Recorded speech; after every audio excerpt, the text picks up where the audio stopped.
During the last video, I told you or I showed you how to create consistent characters for your AI generated videos or stories, right? In this session, I will show you how to write your own stories in 3 different ways. In the next session, I will show you how to prompt your story so that you can be able to generate those characters. So these things come step by step. First, you create your own story. Second, you generate your prompts. Third, to follow me all the steps through this video, don't skip any part. I will go on now to show you 3 simple steps to generate your own stories or to write your own stories. Let's go. Welcome everyone to this video. I will start by sharing with you 3 steps that you can generate your own story, okay? Writing stories. First one is probably go to a page where the person writes stories and attach pictures to it. There you can get an idea of what to write. Secondly is if you already have an idea of what to write, you can simply go to your notes and write it, then take that note to Google, ChatGPT, paste it on ChatGPT for elaboration. Now, third style is if you don't have any idea at all, you can simply go on ChatGPT and ask ChatGPT to draft you a story. Now, when you get to ChatGPT, I would like you to use this prompt. This particular one here is for people that write African folklore, but that is not the end. If you write other styles of story like romance, horror, sci-fi, high school, you can simply twist this exact prompt that I gave to you into what you want. I will tell you how. But before you start, I need to share with you the list of things that you need to edit, because if you simply write this prompt, it will simply give you a generic story like this one, okay? It will give you a generic story, but you don't want a generic story. You need something that really matches what you are thinking, all right? Unless you don't have any idea at all. You can simply use the generic one that ChatGPT gave to you. But even with the generic one, you still need to tell ChatGPT the number of words that you want. Like this one, I put 350 words, okay? 350 words, but you also need to be sure of how many words that you want. Now, aside from adding the number of words that you want, you can still tailor it down to exactly what you want, like the place where it happened. You don't just say African folklore.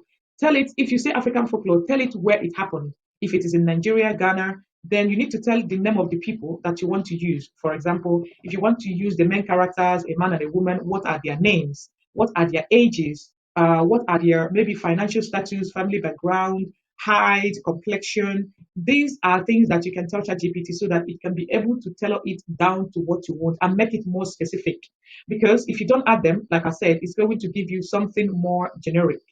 All right, that is it. So if you want to write something like romance, you need to also tailor it down to romance by simply writing at the end of your prompt, you can simply rewrite this story and tailor it to romance. Or look at this one, I say rewrite this story and tailor it to horror style. So all you need is to pick up that original prompt that I gave to you, go where it says, let me go back to African folklore. Go to where it says African folklore. Please remove this African folklore and simply write horror. If you are doing horror, simply remove this African folklore and simply change it to horror. And then another thing is look at everywhere that has to do with anything African folklore, like ancestral wisdom and all traditional belief. No, you have to edit these parts because we are not talking about African folklore again. So you need to simply edit them, but leave other parts because every other part is going to give the reader some sense of suspense and make the story very interesting. So only remove the ones that has to do with African folklore particularly. Now let me go back to the modern day romance that I wrote. Look at this one here. I removed the African folklore thing. All I did was to come to the end of this African folklore and African folklore text or prompt and said rewrite it. Let me show you the first one I did. Okay, so look at it. Look at it here. I simply paste that same African folklore story, okay? And I came to the end of it and wrote, rewrite this prompt and tailor it to romance. Rewrite this prompt and tailor it to romance. This is modern day romance, but I also want to change it to high school romance. I will simply come to the end of it and say,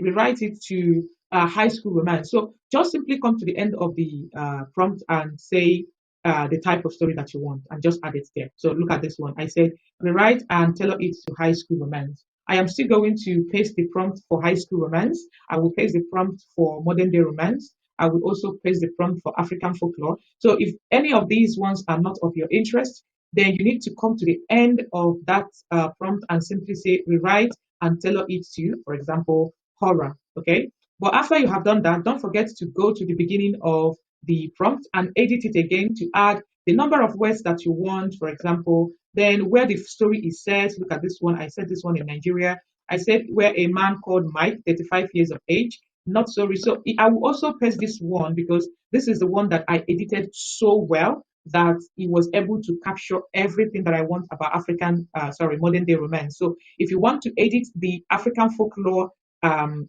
prompt, this is how you need to edit it, by removing the anything African folklore and also adding some extra information to tailor it down to what you want. Add the age, the name, the complexion, the hairstyle if you want, or maybe leave off the hairstyle because if you're using Gemini to generate your characters, it's going to give you character consistency. So you may not necessarily need to add hairstyle. So I will add all of these prompts in this comment section for you. All right. So the next thing we are going to talk about in the next video is after you have generated your story, how do you get the prompts? Make sure that you include the number of words you want in your story. It is very important so that ChatGPT will not give you too much or too little. All right, so see you in the next video where we'll discuss how to generate prompts for your picture generation. Thank you for watching. Goodbye.